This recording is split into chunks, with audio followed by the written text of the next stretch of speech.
Assalamu alaikum dear students, how are you? It's our third video on active voice and passive voice which is last one. आज हम models के बारे में देखेंगे कि models क्या हैं और मॉडल्स पैसिव वॉइस में जाके किस तरह से अपनी शक्ल तब्दील करते हैं। मॉडल क्या है जी? A type of auxiliary or helping verb that is used to express ability, possibility, permission, etc. तो मॉडल वो हेल्पिंग वर्ब हैं जो एबिलिटी को शो कर रहे होते हैं, पॉसिबिलिटी को शो कर रहे होते हैं या फिर परमिशन को शो कर रहे होते हैं, तो उनको मॉडल कहते हैं हम। तो ये मॉडल एक्टिव और पैसिव वॉइस में इनकी डिफरेंट शेप्स होती हैं। लाइक हम पहले देखेंगे एक्टिव और पैसिव वॉइस जो हैं प्रेजेंट और फ्यूचर मॉडल्स के लिए। प्रेजेंट एंड फ्यूचर मॉडल्स में कौन कौन से आते हैं जी? May, might, can, must, should, ought,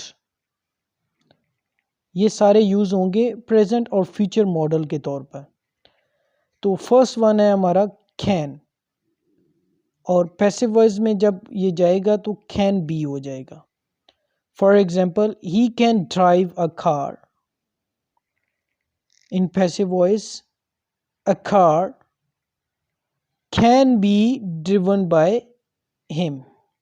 अब आप देखें, अ कार जो ऑब्जेक्ट था वो स्टार्ट पे आ गया, ठीक है जी। Can be modal passive voice में हम यूज़ करते हैं। Third form of the verb by और देन सब्जेक्ट। वही रूल्स बार बार रिपीट हो रहे हैं, सिर्फ ये है कि यहाँ पे अब नई चीज़ मॉडल की है। He can not drive a car, he can not drive a car, a car can not be driven by him, यहाँ पे टाइपो एरर है। और इसी तरह से इंट्रोगेटिव है, can he drive a car, और इंट्रोगेटिव में आप मॉडल को स्टार्ट में लेकर आएंगे, कैन और बी सेपरेट आएंगे। Can a car be driven by him, got it? Okay, next है मस्ट। चेंज होगा एक्टिव वॉइस वाला पैसिव वॉइस में जाके मस्ट बी में। एग्जाम्पल को देखते हैं, he must learn this book, he must learn this book. और पैसिव वॉइस क्या बनेगा? This book must be learned by him. This book जो ऑब्जेक्ट था वो स्टार्ट में आ गया। Here must be is a model and then learned is the third form of the learn. By use किया गया है सब्जेक्ट से पहले। ओके, देन इसी तरह से नेगेटिव इसका दिया हुआ है और इंट्रोगेटिव भी दिया हुआ है। Okay, let's move ahead. May, active voice में मे जो होगा वो पैसिव वॉइस में जाके मे बी में कन्वर्ट हो जाएगा। For example, she may eat an apple, she may eat an apple. तो यहाँ पे एन एप्पल जो होगा वो ऑब्जेक्ट वो स्टार्ट पे आ जाएगा। May be is a model, वो यहाँ पे हम लगाएंगे and then third form of the verb obviously, and after that by use करेंगे हम सब्जेक्ट से पहले। ओके, नेक्स्ट आ जाएं जी माइट पे। तो इस similarly might changes into might be. She might kill the snake might be killed by हर। तो the snake जो ऑब्जेक्ट है वो स्टार्ट पे आ गया, माइट बी मॉडल यूज किया गया है, kill third form of the verb use की है उसने, बाय यूज किया है सब्जेक्ट से पहले, and then job is done कि आपका एक्टिव वॉइस माइट मॉडल के साथ पैसिव वॉइस में चेंज हो गया। देन शुड, एक्टिव वॉइस में पैसिव वॉइस में शुड बी में चेंज हो जाएगा। I should buy this clock. Example देखें, I should by this clock. This clock object जो है स्टार्ट पे आ जाएगा. should be is a model, वो हम यूज़ करेंगे यहाँ पे. And then bought third form of the verb use किया है हमने यहाँ पे. बाय यूज़ किया है सब्जेक्ट से पहले और ये पैसिव वॉइस कंप्लीट हो गया. इसी तरह से negative, interrogative. And then third last one is ought. Ought जो है वो ऑट टू बी में तब्दील हो जाएगा. एग्जाम्पल दी हुई है you ought to help her, और यहाँ पे शी ought to be helped by you. जो ऑब्जेक्ट है हर है वो जब स्टार्ट में आएगा तो हर शी में चेंज हो जाएगी. ठीक है जी. और ought to be is a model and third form of the verb is used and then subject before subject by is used. Okay, next. Passive voice for past models. Past के लिए कौन कौन से यूज़ करेंगे हम, वो है might have, may have, should have, ought have, must have, और इसके साथ हम बीन यूज़ कर देंगे. ये जितने भी पास्ट मॉडल्स हैं इनके साथ B double E N been हम यूज़ कर देंगे. ओके, एग्जांपल देखते हैं शुड हैव की.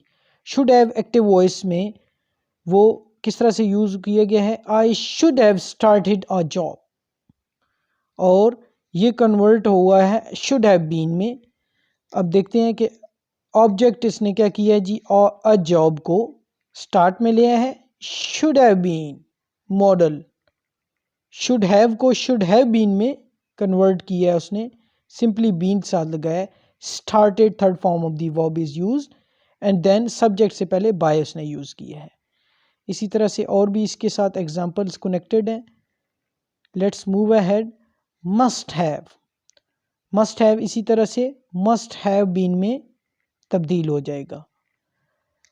Like he must have pass the exam, the exam must have been passed by him. तो must have been as a modal use हुआ है passive में. The exam is an object start पे आ गया है. Must have been modal है, first third form of the verb है, बाय यूज़ किया गया है सब्जेक्ट से पहले. And then might have been में कन्वर्ट हो जाएगा. इसमें एग्जांपल आप देखें, he might have killed the snake. The snake object start में है, might have been model, killed third form of the verb, by use किया है उसने सब्जेक्ट से पहले. Yes dear students. And then comes ought to. ought to जो है ought to have been में चेंज हो जाएगा. You ought to have finished this task. The task ought to have been finished by you. Got it? Okay, next आगे चलते हैं हम. ये तो मॉडल्स आपको आई होप समझ आ गए होंगे. Then passive voice for imperative sentences. Imperative sentences कौन से हैं इनको हम देखते हैं और इनको किस तरह से हम चेंज करते हैं पैसिव वॉइस में. तो इंतहाई इजी है. Let's take at a look on this definition. Yes, a sentence that expresses a command or an advice or a request is called an imperative sentence. A command, advice और request जो express करते हैं sentences उनको हम क्या कहते हैं, imperative sentences. For example, learn your lesson, that is an advice. Open the door, that is command. Please give me a glass of water, that is advice. Okay, and then an imperative sentence does not have a known subject. An imperative sentence does not have a known subject. एक imperative sentence में known subject नहीं होता. जिसको आप जानते हो वो वाला सब्जेक्ट नहीं होता. It reflects the message conveyed to the listeners in the form of advice, command और रिक्वेस्ट. एडवाइस, कमांड और रिक्वेस्ट में ये यूज़ किए जाते हैं. Hence imperative sentence in passive voice also do not have a mentioned subject in the sentence.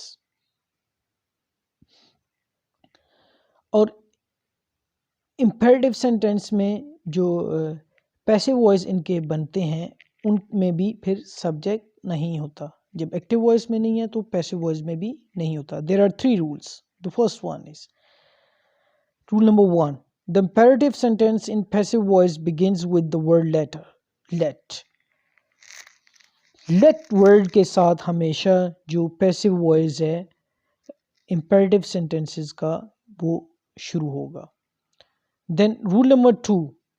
The word be is used as an auxiliary verb in passive voice of imperative sentences.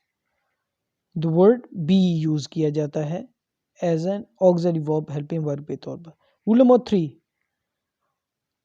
Past participle or third form of the verb is used. Here, third form of the verb is used. So it's very simple कि imperative sentence को जब आप change करते हैं passive voice में तो पहला rule ये है कि आप लेट वर्ड यूज़ करते हैं, ठीक है, स्टार्ट में, और उसके बाद बी जो as an helping verb use करते हैं और मेन वर्ब जो है ना वो third form of the verb आप यूज़ करते हैं. और इसकी 2-3 एग्जांपल्स देख लेते हैं हम. Like passive voice for imperative sentences में पहली एग्जांपल आप देखें. पहली एग्जांपल है respect the elders. Passive voice में इसमें बनाया है let the elders be respected. Let उसने यूज़ किया है, दी एल्डर्स उसके बाद आया है और ऑब्जेक्ट, और फिर उसके बाद बी उसने यूज़ किया और बी के बाद third form of the verb use किया. Second example finish the task. Let the task be finished. Third example do not waste the time. और पैसिव वॉइस क्या बनेगा? Let the time not be wasted. Got it? I hope आपको समझ आ गई होगी. In case आपको कोई किसी रूल की समझ नहीं आई हो या आप कोई क्वेश्चन हो तो आप कमेंट बॉक्स में लाजमी जो है वो अपनी राय दे सकते हैं.